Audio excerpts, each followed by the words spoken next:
Hey everyone, this is the Mana Source, my name is Wedge, get ready to feel some nostalgia. Not too long ago, a certain mono black deck was running rampant in Standard, annoying every player in the world with its ridiculous 1-drops and huge value cards. Well, that time may have come again for the last month of Standard. Zombies are back. They're hungry. Magic Online has been a battleground recently for all the top strategies. Jund, Blue-White-Red Flash, Mono-Red, Black-Green Midrange, and Human Token decks are all vying for the top spot. However, this one deck has gone relatively unnoticed and has begun its rise to the top. See it here first, the new Red-Black Zombie Aggro. Starting off with the land base, we have 4 Blood Crypt, 4 Dragonskull Summit, and 3 Rakdos Guildgate for red-black mana production. As far as basics go, there are only 8 swamps and no basic mountains.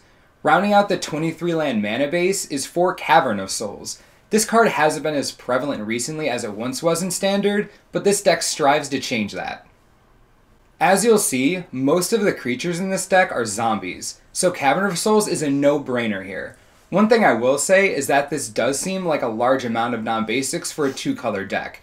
We will revisit this idea after you've seen why the mana base is the way it is. This deck has the most creatures I've seen in any Standard deck to date. 31 creatures. Yeah, that's a lot. The zombies you've all come to know and hate are all back. 4 Diregraf Ghoul, 4 Gravecrawler, and 4 Geralf's Messenger are the core of the deck once again. The Ghoul and Crawler apply early pressure, and in the Crawler's case, it keeps coming back. Geralf's Messenger is just a one-way ticket to Value Town. Undying and life loss on a decently sized creature, I was happier when he wasn't being played. The 4 of creatures in the deck are Blood Artist, Falkenrath Aristocrat, and Knight of Infamy. Everyone knows Blood Artist's death trigger is bonkers, especially in a deck with Undying creatures, and creatures that come back anyway, and Aristocrat ability. The card just fits really well. Falkenrath Aristocrat is in most decks that love having a lot of creatures. Feeding her ability isn't that difficult when you can bring back the Gravecrawler you just sacrificed, assuming you have another zombie. Either way, 4 mana for a flying haste 4-power guy is the definition of aggro. Zombies are more than happy to trade a Gravecrawler or Ghoul, or even a Messenger to trigger Undying, for a kill spell targeting the vampire. I did say Knight of Infamy earlier. You heard right. This is a clever addition to the deck. The 2 mana for a 2/1 is a little lackluster, but it comes with some sweet abilities. Pro-white means it attacks fine against human and spirit tokens, Resto Angels, and anything Selesnya still has to offer. Also, its Exalted ability is great for itself, but even greater for an Aristocrat, whose 1 toughness is its only real drawback. Even adding Exalted onto an Undying triggered Geralf's Messenger makes it a 5/4. This ability is just so versatile, and the power to give zombies more durability isn't very common. The last 7 creatures in the deck are 3 Vampire Nighthawk, 2 Hellrider, 1 Lifebane Zombie, and 1 Thundermaw Hellkite. The Nighthawk is a great staller against aggressive decks with both lifelink and death touch. It is also really effective against control decks, as it can battle a Resto Angel, and if left unchecked, will take over the game rather quickly.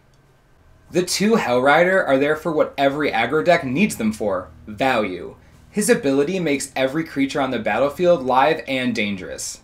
The 1-ofs, Lifebane Zombie and Thundermaw Hellkite, are both there to respect certain matchups.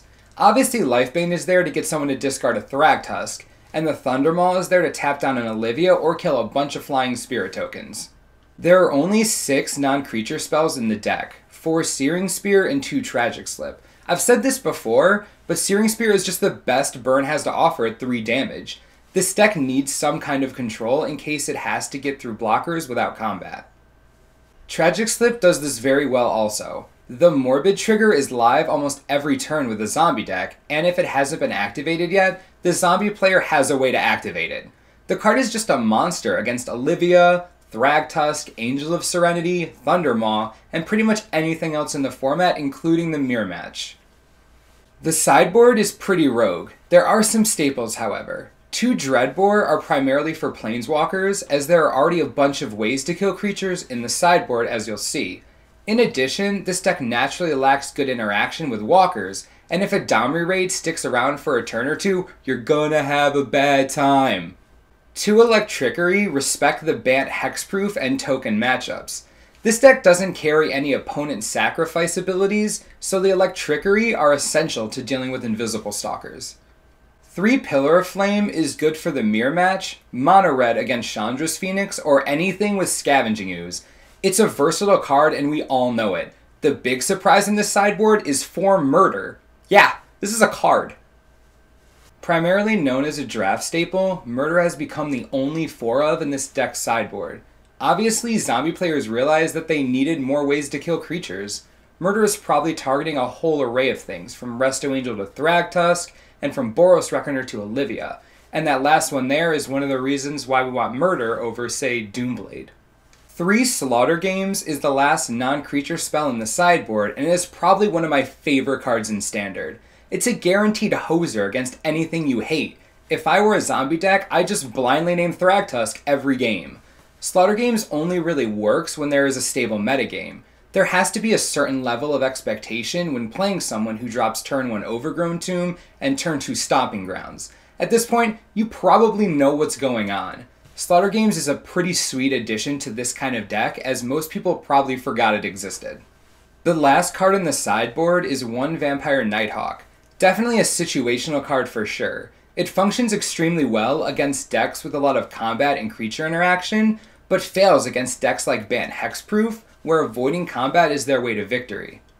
With red-black aggro, what you are trying to do is attack as fast as possible. This deck is an all-in deck, much like mono-red. However, it is a little different in the sense that it can take the control route if it has to. There is enough control and creature destruction in the sideboard to help lock down a game with a few Vampire Nighthawk and Geralf's Messengers. I would take the aggressive stance against every deck you come up against, except mono red or Bant Hexproof. Red-green aggro is a mixed bag, depending on how scared of you they are. Don't be afraid to take the aggro stance if they let you. If the game goes too long against them, they will just overrun your low-toughness creatures. I would also consider adding Mutilate to sideboard. While there aren't an overwhelming amount of swamps in the deck, there are enough to justify a few, since tokens are generally not that difficult to kill. Also, it doesn't hurt to put something else in against Bant Hexproof. You never know when you won't draw that Electrickery you need. The last thing I'd suggest for maybe changing this deck around would be to remove the Rakdos Guildgates. This is mainly out of fear of Burning Earth, even though you should be faster than the deck using it. It's also because of the large number of early drops the deck runs. I feel like between the 8 duels you have, Cavern of Souls, and the 1 or 2 mountains you could put in place of the Guildgates, your color fixing should be sufficient, but that is just something to play around with to see what fits best. If you find yourself up against this deck, first off, I'm sorry, that sucks. But seriously though, Mutilate can be your best friend too. Destroys the Aristocrat, Knight of Infamy, Lifebane Zombie, and even the Gravecrawler, for now at least. This is all with just 1 swamp, by the way.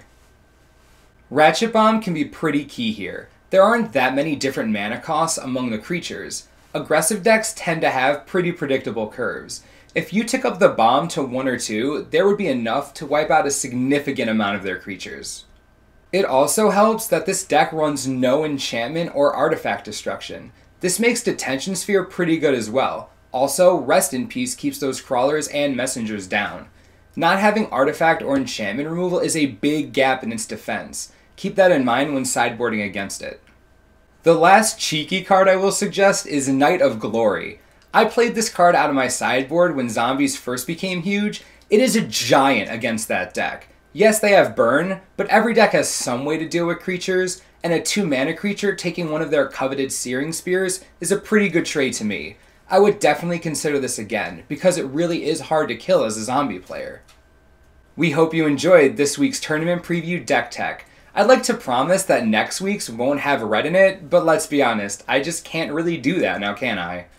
This is a deck that is currently flying pretty low under people's radars, so they aren't ready for it.